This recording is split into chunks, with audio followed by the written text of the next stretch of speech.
Hi, it's Marco from Moose Marketing and PR, the editor of Punchline magazine. Today with Dan Whitehead from Sky News outside the Clean Plate Cafe on Southgate Street in Gloucester.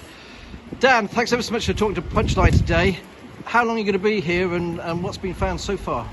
Well, we're going to be here really until the story comes to some form of conclusion. We've been here for 3 days so far since they began the excavation here in the cafe, and they say, the police, that that's going to last a couple of weeks. So our job is to make sure that we're here each day in case there's any updates which we get from officers, and to cover the story. So at the minute, a bit indefinite. Now, you live in Gloucestershire and you cover the whole of the southwest. Is that going up to Birmingham as well?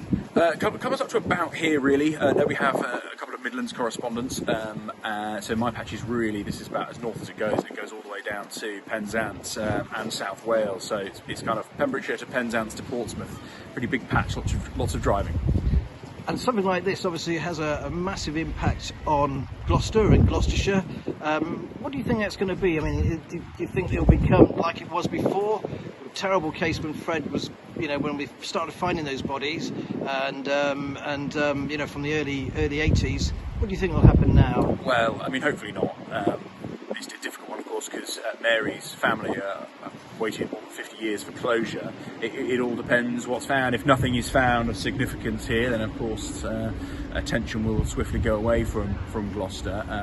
It's not the headlines that Gloucester deserves or wants, but of course it's a significant story, so we have to be here, we have to cover it. Fred West was one of the most prolific serial killers, and if he is involved in any way in Mary's disappearance, and if indeed any remains of her are found here, then that's going to be a very big story for the UK, and the spotlight will remain on Gloucester.